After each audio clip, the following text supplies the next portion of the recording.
Shabbat Shalom, habla Manuel Domínguez, gracias por ver mi canal. El día de hoy hablaremos de la porción donaciones, ofrendas, Parashá Terumá.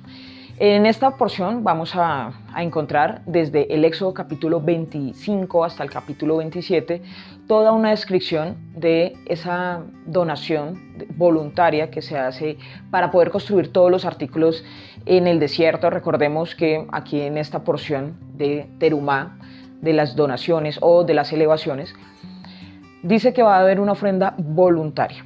Este es un primer requisito que está aquí y va a empezar a verse toda esta visión de las cosas que van a encontrar dentro del tabernáculo. Entonces va a estar la visión de los utensilios, que el arca cómo va a ser, las medidas, que de 2 codos por codo y medio por codo y medio, va a tener una especificación de las cortinas, las mesas, los altares, va a tener toda una especificación de cómo construir este mobiliario, pero así como empieza la porción, recordemos que terminamos con Moisés yendo esos 40 días y 40 noches al recibir como tal esta información, después de haber visto el pavimento de zafiro y toda esta combinación de realidades.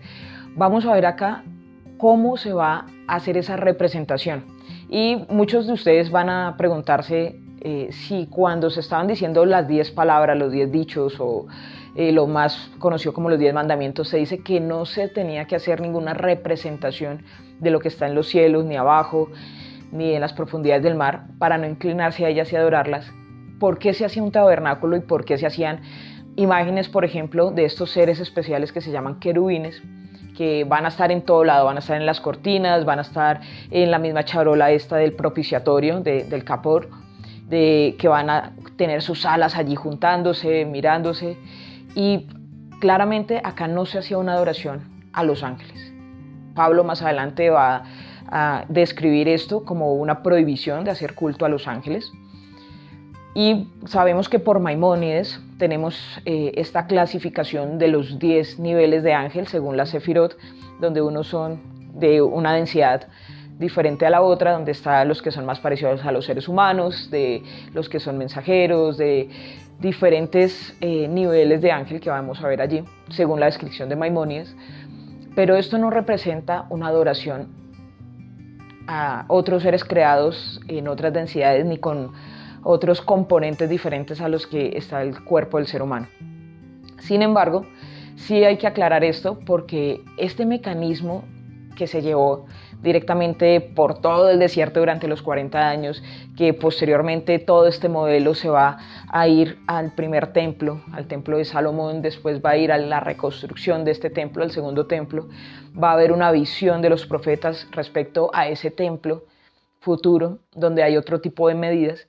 Debemos entender que lo que está haciendo acá es un propósito. ¿Y cuál es el propósito de la fuente, Dios, como le quieras decir, de traer esta máquina o esta construcción al ser humano? Y era precisamente para que pudiéramos tener de forma pedagógica el entender que nosotros somos el tabernáculo. Recordemos lo que habíamos hablado muchas veces, de que el cerebro y el arca tienen muchas similitudes en cuanto a su cantidad de composiciones y disposiciones, y que nosotros mismos somos esos templos. Más adelante los rabinos de primer siglo, más conocidos como Pedro y los apóstoles, todos estos seguidores, van a describir lo que se conoce en el Nuevo Testamento, describiendo y dando como una claridad, un comentario de todas estas cosas, y todos van a decir en unísono que somos el templo de Dios, que la iglesia o la reunión de personas, la Keilah o como la comunidad, como lo quieras decir, va a ser una reunión de piedras vivas. Quiere decir esto que nosotros lo somos. ¿Y cómo lo sacamos de aquí directamente del texto de Éxodo? Lo sacamos porque aquí dice: construyan esto para que yo habite dentro de la comunidad. No porque habite en medio de este sitio, porque el sitio realmente era un sitio de reunión, claramente, un sitio donde se va a ejemplificar cómo es la mecánica celeste, de por qué los querubines, que van a representar lo que corre hacia arriba y lo que retorna, y porque en medio de las alas se baja la profecía, para eso estaba allí, la charola con sangre, hablando del pacto con el Mashiach y toda esta revelación. Y si lo quieres ver un poco más científico, actual, de lo que ves en muchos canales, estamos hablando de la glándula pineal, de cómo llega la información desde las otras densidades. Recordemos que la influencia astral es lo que se conoce como la cara pequeña, como Seir Anpin.